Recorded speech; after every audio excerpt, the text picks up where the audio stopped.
Today we have all been waiting to celebrate the birth of our Lord Jesus Christ.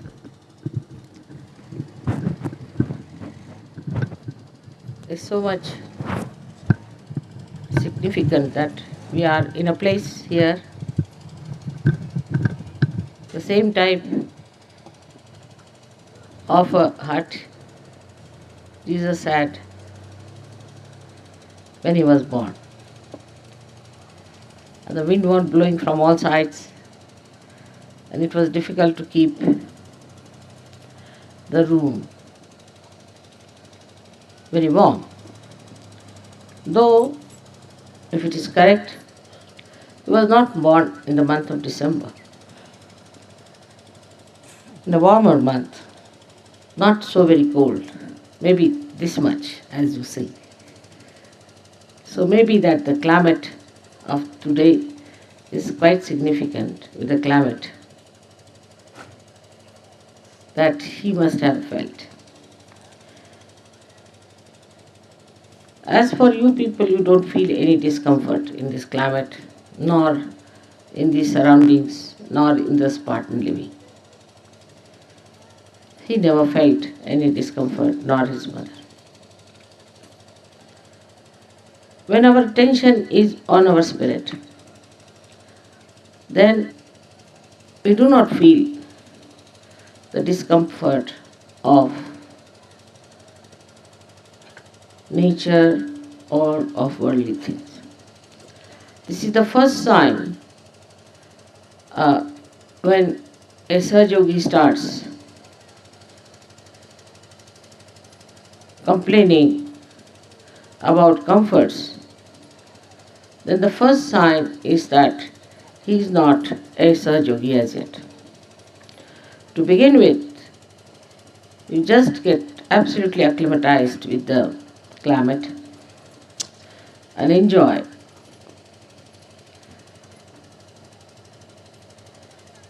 the style, the speed, the way it is molding you. There is no friction between the nature and the body because the spirit, which is synchronizer, helps you to become one with this nature and enjoy the best part of it. The way you are enjoying it shows that you are great Sahaja Yogis. And that goes to my credit, I think, that you people have accepted all the discomfort as enjoyments. Christ's coming was a great event, as I have told you, to establish our gadget. And he was born on this earth, but much before he was born in the consciousness. And that absolute consciousness itself took birth as Jesus Christ. To explain his life is only possible if you are realized souls. Otherwise, you cannot explain Christ, what he was, how he worked. Still, it's very difficult to explain many things in Sahaja Yoga, as you know. You just go on seeing things. Today you saw fountains coming out of the lake, which nobody can explain. Even the engineer said they can't explain, nobody can explain it. It just happens that the water gets excited, feels the divinity, and starts pouring out its love in a bubbly manner. Can you imagine that even the water can feel it? You have seen how the light can feel it. In the same way, every element can feel it. All those elements are within us. The highest of all, as we say, is the light. Because light has an effect, and that is governed by Jesus Christ. Light has an effect. Light shows things that are correct. That's the one which makes us understand all the dimensions of worldly things. And ultimately, when this light comes from the Spirit and is enlightened by the Spirit, then you start seeing the other dimensions also, which sometimes make you laugh, sometimes make you smile, and sometimes make you cry also.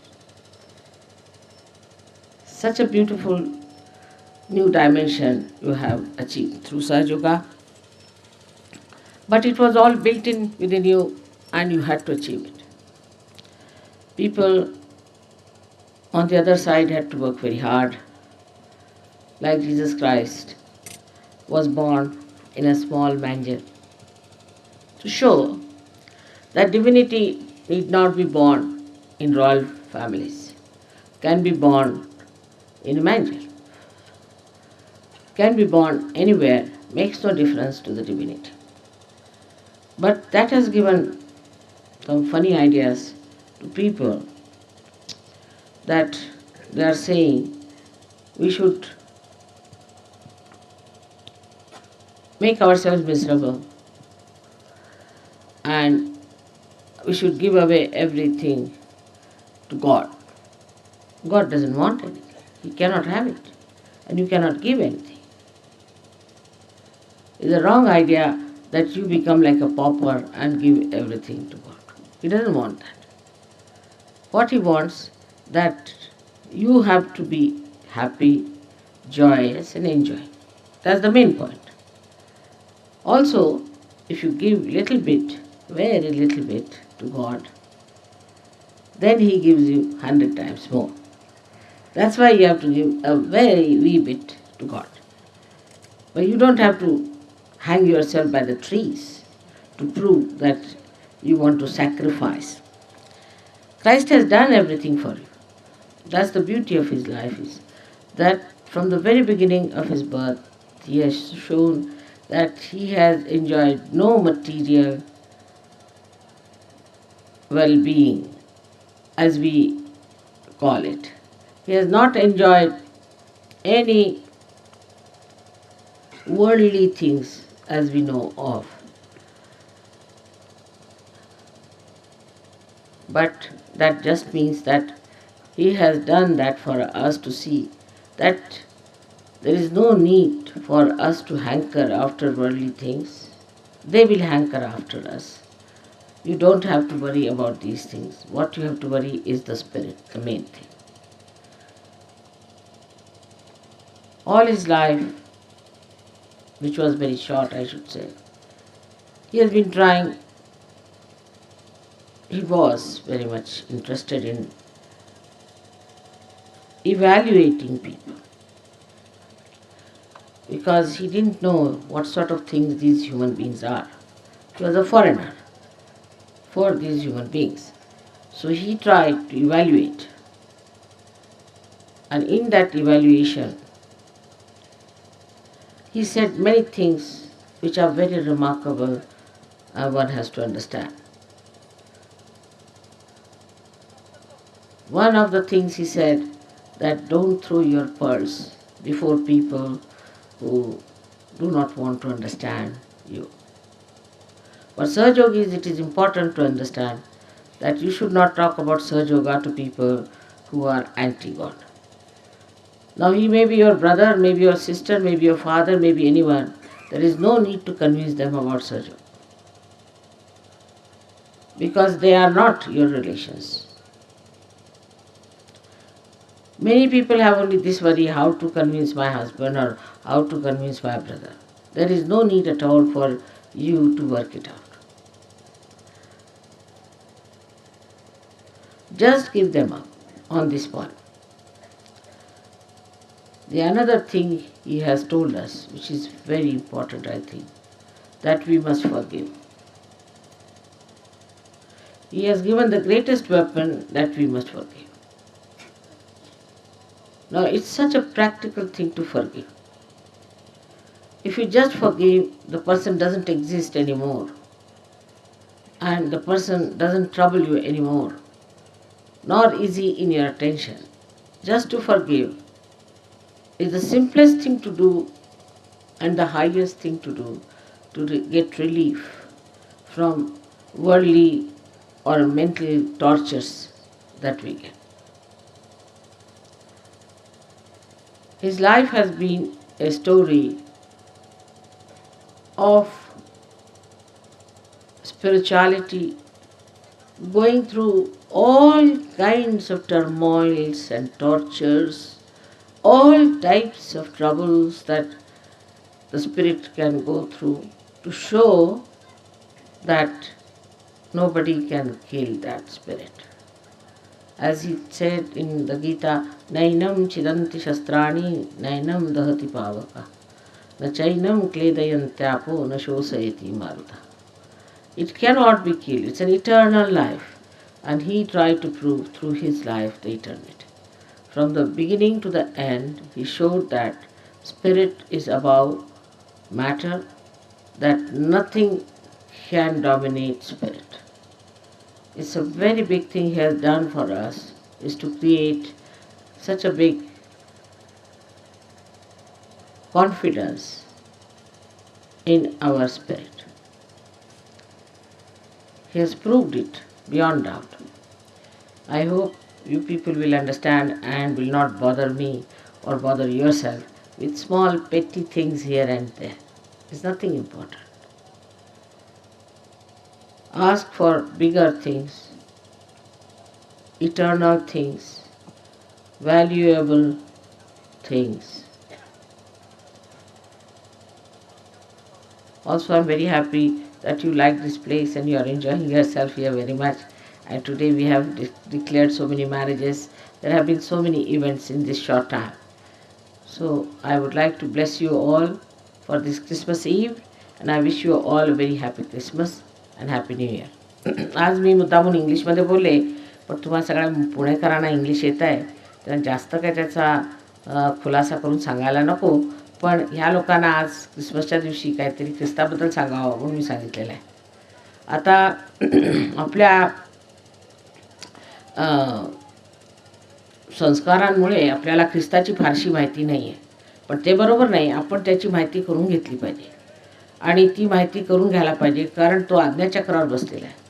आज्ञाचक्रावर बसलेल्या ख्रिस्ताला जर आपण जाणलं नाही तर आपण गणेशाला जाणलं नाही, कारण गणेश हाच ख्रिस्त आहे. तेव्हा गणेशाने येऊन जगामध्ये काय कार्य केलं, त्यांनी अवतरण घेऊन काय काय कमाल केली, त्यांनी काय आपल्यासाठी केलं आहे, त्याचं जे काही कार्य आहे किंवा त्याचा जो प्रादुर्भाव आहे तो आपल्याला ख्रिस्ताच्या जीवनात मिळतो.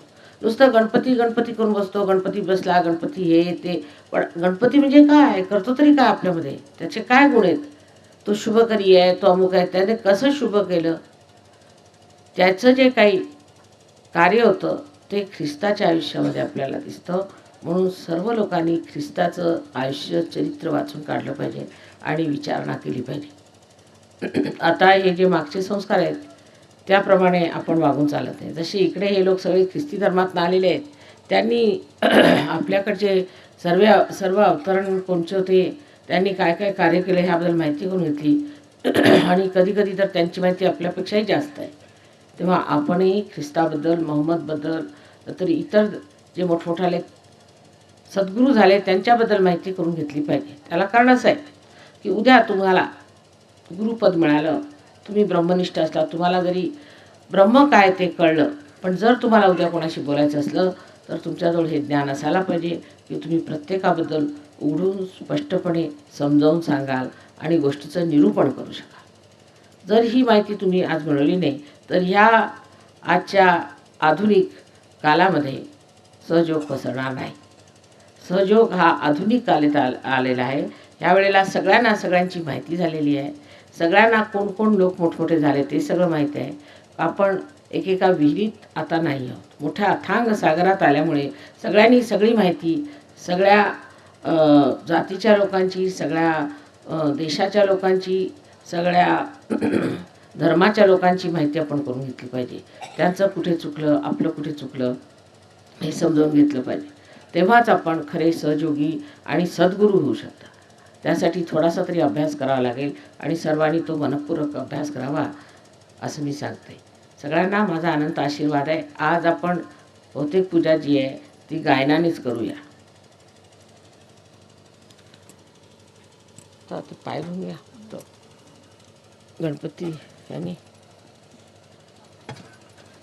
मी पूर्वी सांगितलेलंच आहे की ख्रिस्ताची आई राधा म्हणजे महालक्ष्मी होती. आणि महालक्ष्मी असून सुद्धा तिने इतकं शांतपणाने सगळं काही सहन केलं आणि जशा रीतीने वागली ते फक्त एवढ्यासाठी की ख्रिस्ताचं जे काही उदाहरण होतं ते अगदी पूर्णपणे जमलं पाहिजे. कोणत्या तऱ्हेची त्याच्यामध्ये अशी खोट आली नाही पाहिजे की लोकांनी म्हटलं पाहिजे की त्याच्या आईमुळे असा दोष लागला.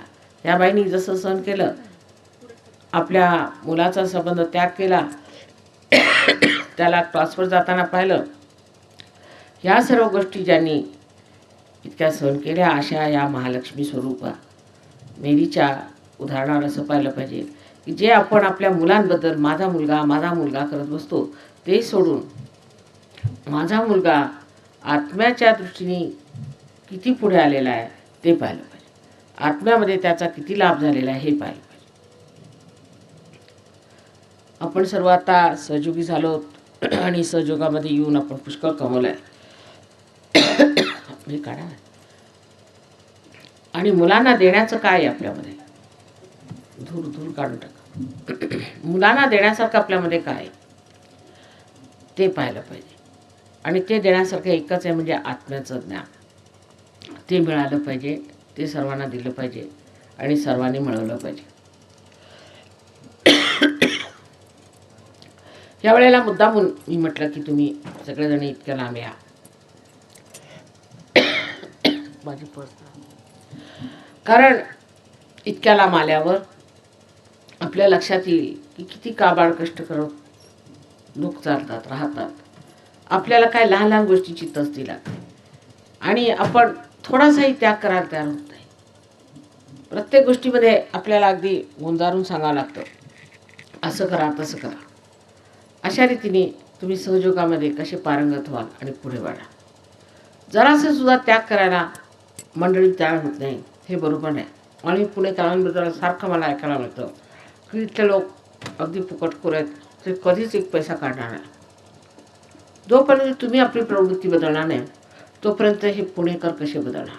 तुम्हीच त्यांचे पुढारी आहात, तुम्हीच त्यांचे उदाहरणार्थ म्हणजे उदाहरणं आहात, त्यांनी की लोक बघतील की ही लोक काहीतरी विशेष आहेत. आणि तुमच्यामध्ये जर ह्याप्रमाणे पैशाबद्दल ह्याच्याबद्दल त्याच्याबद्दल एवढी तळमळ पाहिली तर ते लोक म्हणतील की सहयोग करून फायदा काय, सगळे आमच्यातलेच आहेत. दुसरं म्हणजे वारंवार मी म्हटलेलं आहे की आपल्यामध्ये भावबंदकी हा एक शाप आहे. आणि ते मी परत बघते, पैशाला धरूनच भावबंदकी करतात की हे पैसे कुठे गेले, इतका कशाला खर्च केला, हे काय झालं ते काय झालं, सगळी भांडणं पैशाला घेऊन करायची. असं मला मोठं आश्चर्य वाटतं. तुमच्यासाठी आम्ही सगळं करायला तयार आहोत, पण फुकटात घ्यायचं म्हणजे आत्मसन्मान माणसाला पाहिजे. माताजींनी खर्च करायचा आमच्या खाण्यापिण्याचा, हे काय ठीक नाही. वर्षभराला तुम्ही जर थोडेसे जरी पैसे एकत्र केले तरी सहज होऊ शकतं. तशी मंडळी खर्च करतातच आणि आम्ही करतोच, पण बरं दिसत नाही. आत्मसन्मानाला धरून नाही. आताही तुम्ही खोटी खेडेगावात गेला, आता परवा आता नारायणगावला मी गेले, ते लोकांनी लगेच स्वयंपाक बिपाक करून ठेवलेला, तर आम्हाला बसवलं, सगळं दिलं. त्यात काही पैसे पाहिजेत वगैरे असं काय म्हटलं, आदरात तिथे सगळं. तेव्हा आज 4 पाहुणे आपल्या घरी आले, तेव्हा त्यांच्याकडे आपलं कसं लक्ष असलं पाहिजे. सहयोगांमध्ये विशेष करून मोठं आश्चर्य वाटतं की अजून भाऊबंदकी त्याचा शाप दिसतो. लहान लहान गोष्टीसाठी लोक भांडणं करतात, त्यांचं हे झालं त्यांचं ते झालं. किंवा समजा एखाद्या लीडरला म्हटलं की तू बाबा आता हा लीडर झाला तर तो लीडर नाही, त्याचं भांडणार. त्याला म्हटलं की हा माणसाला व्हायब्रेशन्स नाही, त्याला सध्या बंद करा, तर ते भांडणार. म्हणजे प्रत्येक गोष्टीमध्ये एक भांडकुदळपणा. म्हणजे लग्नात सुद्धा आपल्याकडे इतकी भांडणं आपण करतो. म्हणजे जेव्हा लग्नासारख्या शुभस्थळी आपण हे करतो तर आपल्याला असं वाटतं कुठेही भांडणं केली तरी भांडण करणं हे काय वाईट नाही, हे फार वाईट. परमेश्वराच्या दृष्टीने फार चुकीचं आहे आणि ते केलं नाही पाहिजे. त्याबद्दल ख्रिस्तानी एक शब्द वापरला, मर्मरिंग सोल्स. जे लोक मागे काहीतरी बोलत असतात सारखं, ह्यांना काहीतरी बोलायचं त्यांना काहीतरी बोलायचं, इकडून तिकडे लावालावी करायची, अत्यंत क्षुल्लक आणि क्षुद्र गोष्टी आहेत. आणि तुमच्या पुण्याला आम्ही पुण्यपट्टणम म्हणतो, पुण्याला सगळी पुण्याही आणलेली आहे म्हणतो, सगळं काय म्हणतो, आणि तेवढं करून मग हे अशी परिस्थिती आहे, ते पाहून फार वाईट.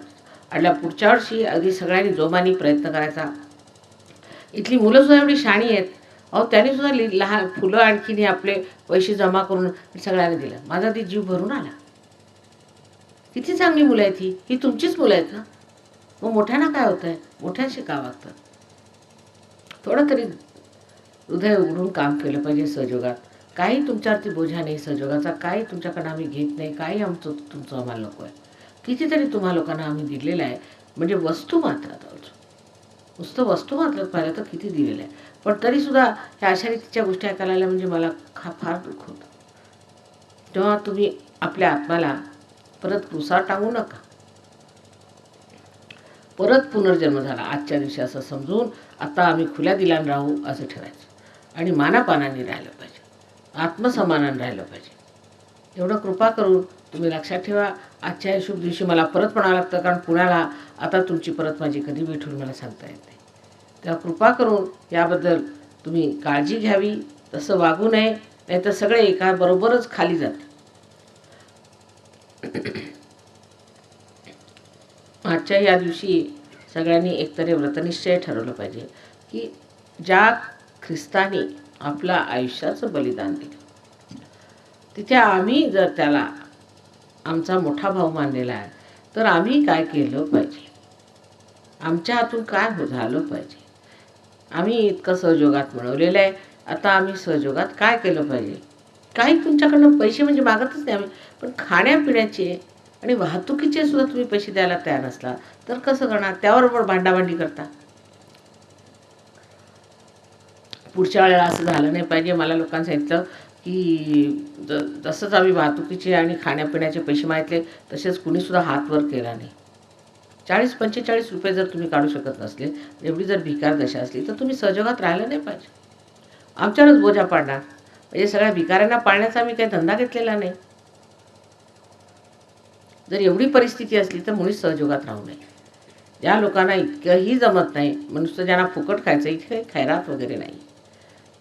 आणि ह्या गोष्टी वाहवत जातात कधी कधी इतक्या की त्या जर तुम्ही सांगितल्या नाही तर त्या रोखल्या जात नाहीत. आणि तुमचे लीडरसुद्धा थकून म्हणतात आम्हाला नको रे बाबा आता आहे. त्यामुळे एक तफावत येऊन गेलेली आहे. आणि लोक असं समजतात की हे लीडर लोक आम्हाला जे आहेत ते त्रास देत आहेत आणि माताजींजवळ जाऊ शकत नाहीत वगैरे. ह्या सर्व गोष्टी सोडून टाकल्या. आता आम्ही सगळे एक झालेले आहोत. आम्हाला सहयोगासाठी आजपर्यंत आम्ही काही केलं नाही. गांधीजींच्या वेळेला मला आठवतं माझ्या आईने तिच्या स्वतःच्या हाताच्या बांगड्या दिल्या, गोट दिले, पाटल्या दिल्या, सगळं सगळं सगळं घरातून देऊन दिलं तिने. आणि आजकाल लोकांना 4 पैसे काढता येते. म्हणजे इतकी दुर्दशा आहे का तुमची? तशी मुळीच नाही. ही मंडळी इतक्या लांबून इथे येतात, तितकीच मंडळी तुम्ही इथे आलेल्या आहात. त्यावरही तुमच्यावर काही खर्चाचा बोजा नाही. ते शोभतं का? पुण्याच्या सर्व लोकांना सांगा की माताजींनी सांगितलं की प्रत्येक पुण्याच्या सहयोगाला आजच्या ह्याला कार्यक्रमाला कसे करून उभं राहायला पाहिजे होतं. कारण हिमालयावरती सुद्धा लोक जातात देवाकडे. मग का हा हिमालय नाही आहे. तुम्हाला काय एवढं तुडवायला नव्हतं, सगळी व्यवस्था केलेलीच होती. पण तरीसुद्धा जेवढे लोक तिथे आले होते तितके काही आज आले नाहीत. आणि पुण्यात झालं तर आम्ही येऊ नाही तर येणार नाही, हे असं करणाऱ्या लोकांना कधीही पैशाची त्यांची स्थिती ठीक होणार नाही. आणि आता गणपतीपुळ्याला सुद्धा व्यवस्थित यावं, पुष्कळाने यावं. काही त्याच्यामध्ये एवढा खर्च नाही आहे. मी सगळा बरोबर करून ठेवलेला आहे. जितका जरुरी लागेल तेवढा, फक्त जेवढा खाण्यापिण्याचा असेल तेवढाच, त्या पलीकडे काय नाही. वर्षात 1 वेळा. आणि इतकी काय तुमची दुर्दशा नाही आहे. 2 पैसे जर जोडून ठेवले तर तुम्ही वर्षाला थोडे पैसे एकत्र करू शकता. असंच एखादा असलं तर आम्ही करू शकतो त्यांची व्यवस्था. पण प्रत्येक जणांनी जर असाच हिया घेतला तर पुण्याहून कुणी जाणार नाही.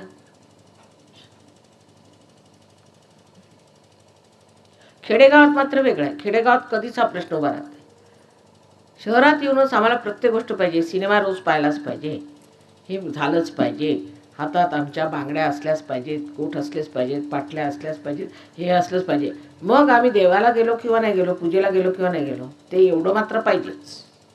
पाहिजे म्हणजे पाहिजेच. जेवायला भरपूर पाहिजे, जेवायला अमकं पाहिजे, तमकं पाहिजे. ह्या सर्व गोष्टींकडे आपलं जास्त लक्ष आहे, देवाकडे कमी. मग आमची का प्रगती होत नाही ते लक्षात आणलं पाहिजे. आता आजच्या दिवशी प्रत्येकाने निश्चय करायचा की आम्ही इकडे तिकडे इतके पैसे वाया घालवतो, त्यापेक्षा थोडेसे पैसे आम्ही वाचून घेतले पाहिजे. ह्या लोकांनी सगळं सोडलं, सगळे छंद सोडले आणि म्हणे आता आमच्याकडे पैसे वाचतात, आम्ही करायचं काय पैशाचं. तसेच तुम्ही सगळे जे गुलामी केलेली आहे आजपर्यंत ते सगळं सोडून आणखी परमेश्वराच्या साम्राज्यात पूर्णपणे उतरलं पाहिजे. आजच्या दिवशी सांगायला मला वाईट वाटतं, पण सगळा काही जो मागचा इतिहास आहे तो माझ्या डोळ्यासमोर उभा राहतो आणि मला असं वाटतं की हे सांगितलं नाही तर हे वाहतच जाणार आहे. म्हणून आता आळा घातला पाहिजे, ह्या गोष्टीला पूर्णपणे आळा घातला पाहिजे आणि आपापसातली भावबंदकी सोडून टाकली पाहिजे पूर्णपणे. एकाच्या विरुद्ध दुसरा, दुसऱ्याच्या विरुद्ध तिसरा असं करत राहायचं नाही. सगळ्यांनी मिळून मिसळून, इथे 14 देशातले लोक कसे मिळून मिसळून बसलेत आणि आपण एका देशातलेच नाही, एका प्रांतातलेच नाही, पण एका शहरातले लोक सुद्धा एकत्र येऊन बसू शकत नाही. म्हणजे काय म्हणावं, म्हणजे आपण जन्मलो हातात सोटे घेऊन असं मला वाटतं. जन्मल्यावर मारामाऱ्या.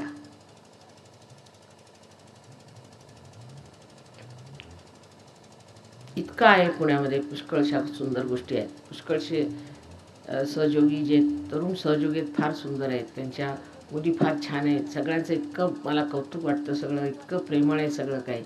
पण जे मोठे सहयोगी आहेत त्यांच्यामध्ये जराशी अजून मेहनत पाहिजे.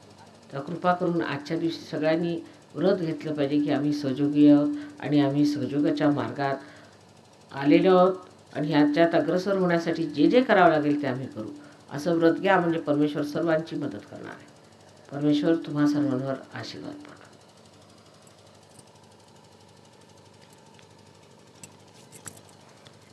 म्हणा आता लक्षपूर्वक गणपतीचं तुम्हाला अथर्वशीर्ष येत आहे. सगळ्यांनी म्हणायचं व्यवस्थित, ज्यांना ज्यांना येतं त्यांनी एकदा म्हणायचं, फक्त एकदा म्हणायचं व्यवस्थित.